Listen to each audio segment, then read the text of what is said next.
qual a pesquisa mais nova que você está desenvolvendo? A pesquisa mais nova que eu estou desenvolvendo é na área de produção de tambaquis.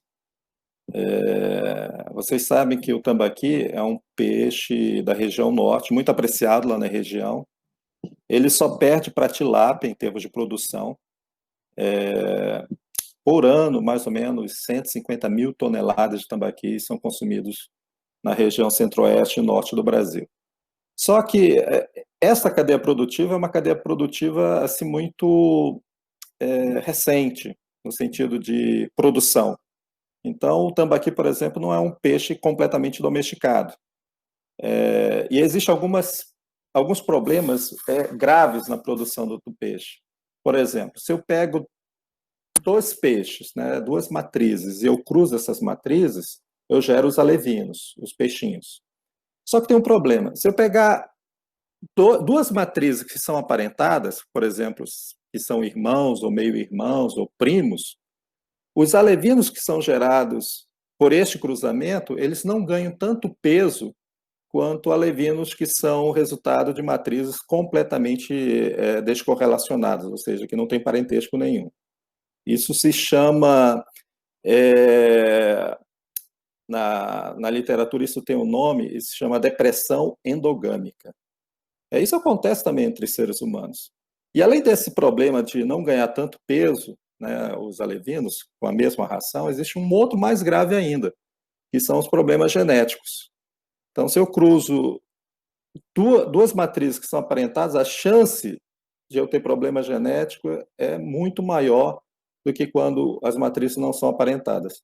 Também ocorre em seres humanos isso, né? Por isso que nós temos aquela recomendação de não ter casamentos consanguíneos.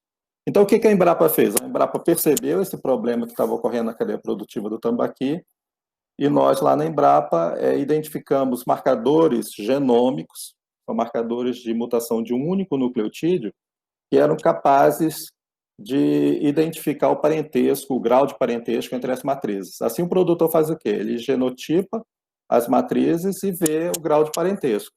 Se houver grau de parentesco, ele não cruza. Se não houver nenhum, ele cruza e vai ter alevinos de qualidade e evita também os problemas genéticos. Essa foi uma pesquisa. A outra pesquisa também relacionada à cadeia produtiva do tambaqui foi que o tambaqui cruza com outras espécies, como, por exemplo, o pacu. E o que acontece? O híbrido, que é o resultado desse cruzamento, contrariamente ao que você aprendeu em biologia, é fértil. Então, o que acontece? O híbrido, às vezes, acaba caindo na categoria de matriz. E aí eu vou cruzar híbrido ou híbrido com uma espécie pura e os alevinos vão ter um desequilíbrio muito grande nas características fenotípicas. E isso não é bom.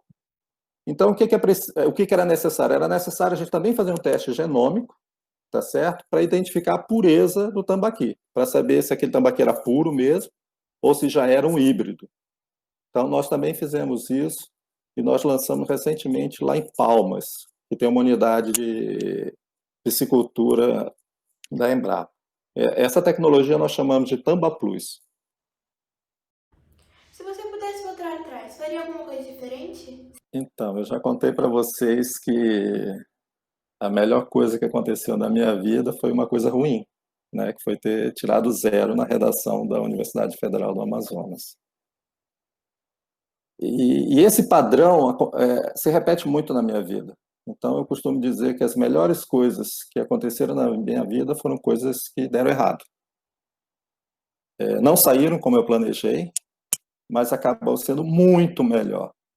Então, eu costumo dizer o seguinte, que eu não mudaria nada, porque eu tenho a impressão que se as coisas tivessem saído do jeito que eu havia planejado, teria sido pior. É inacreditável, mas é verdade. Eu daria um jeito de acreditar que eu era bom em ciências exatas, além de biológicas. Que eu acho que foi uma falta de...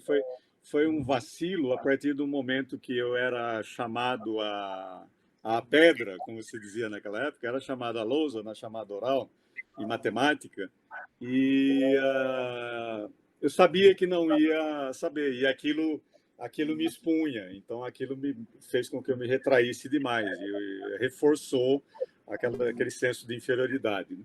De resto, fora isso, eu chego, quando eu fui fazer agronomia, eu fui super feliz, andei por fazendas e fui um melhorista de plantas, e até hoje vou a dias de campo, adoro as propriedades rurais e tudo, mas também ter estudado numa escola, ter feito uma profissão politécnica, que é claramente a engenharia agronômica, né, me deu a oportunidade de, assim que eu pude ver a porta aberta da genética e da evolução, eu entrei por ali e não voltei mais para trás, né?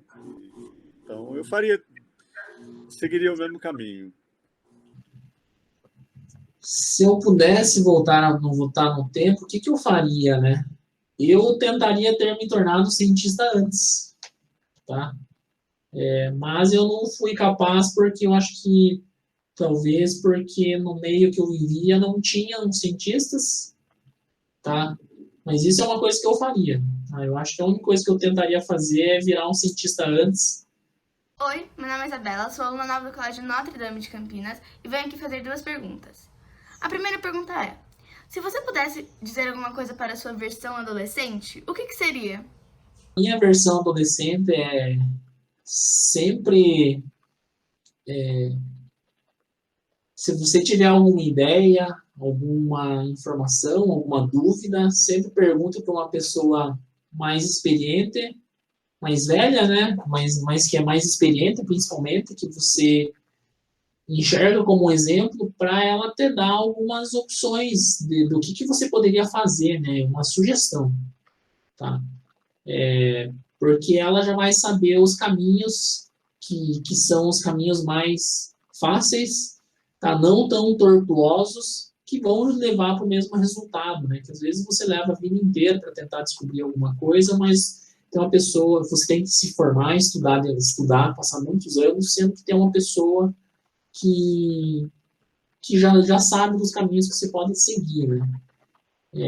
Talvez isso é uma coisa que eu diria, né, para a versão mais jovem. Hoje eu estou com 49 anos, estou quase com meio século de idade, né?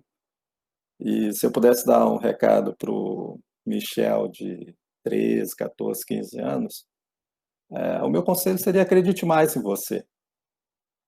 Eu acho que se você acredita em você, você vai mais longe.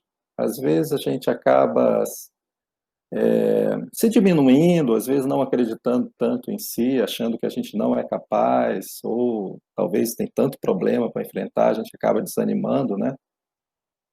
Se eu pudesse dar esse recado para o Michel, eu acho que seria esse. Acredite mais em você.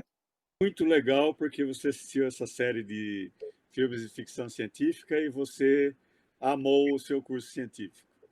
Parabéns.